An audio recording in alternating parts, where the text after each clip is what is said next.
Real quick, I'm going to jump into this example here. We recently helped this client.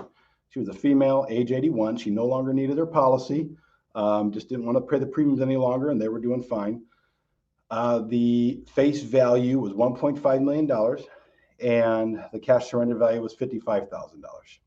The ultimate life settlement value ended up being $460,000. So again, per that previous slide, as you can see, this is even greater than 7 times greater than the cash surrender value. Turned out to be a great situation for this client to sell their policy. They were very happy. Now I'm going to show you, and this isn't something we've ever really done before for the most part, but I'm just going to illustrate to you how this bidding process works, where we start and where we end. And this goes back to my point as to why having seller representation is very important. And I mention this because a lot of people in the industry, agents and advisors too, and consumers, they have no idea who they're dealing with in the life settlement industry.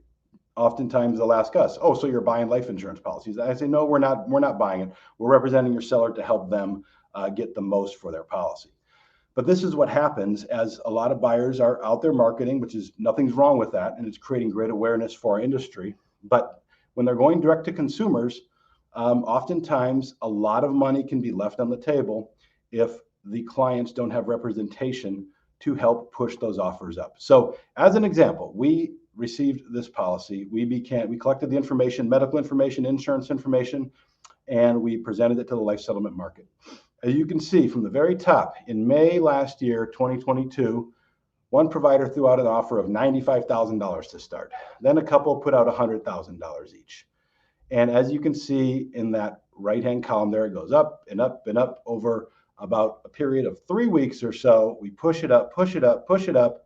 And finally, I say provider 2 there ended up offering $460,000. That ended up being the high offer, and move forward with that company to sell the policy.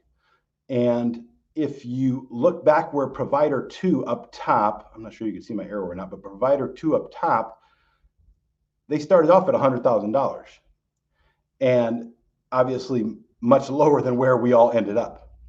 So without creating competition, without creating basically almost creating a market to push the value up, there's a chance that if this, for instance, consumer went direct, or an agent just went to one of these buyers and said, "Hey, what's it worth?" "Well, it's worth this." There's a chance that that client could have sold their policy for as little as $100,000. Maybe they would have squeezed it up a little bit. But without creating a lot of competition to push the value up, a lot of money can be left on the table for your client and for potentially for yourself for a commission. So I think it's important to illustrate how important it is, again, to have representation and to know that this isn't, let me give you an example. This isn't real estate per se, in that you know what the comps are on your block, right? What the house next door sold for. People have no idea what their life insurance policy is worth. And as a result, buyers sometimes can offer a lot less and get a policy for a lot cheaper. And what's a buyer's ultimate goal all the time, right? A buyer's ultimate goal is to get something for as cheap as possible. And they are doing nothing wrong by doing that. They are the buyer. They represent investors. Those are their clients. They're not doing anything wrong, as far as marketing and as far as trying to get a policy for as cheap as possible. That's what they're supposed to do. The investors are their clients. The point is your clients or whoever, we represent the seller and they are our clients. And our job is to push these offers up. And, if you want to look at this, you can think this is an anomaly. This isn't typical. No, this is very typical. And part of the reason too, it's not just the providers by any means, the providers meaning the face of the buyers, it's the buyers themselves, right? They're trying to get something as cheap as possible. And the providers, sometimes they don't know what the top of the market is either. They don't know where that policy is ultimately, they might have a feel, but they don't know where it's going to end up either. So they have to push on their side as well with their buyers to try to push the offers up for us and the sellers to get to that top market value.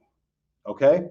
So there's a lot of work to get to that value. And, for whatever reason, nobody's coming out nowadays with these offers. I'll tell you right now, it's not like we're hardly ever dealing with a deal where, oh, the provider started and they offered 400,000 off the bat for this.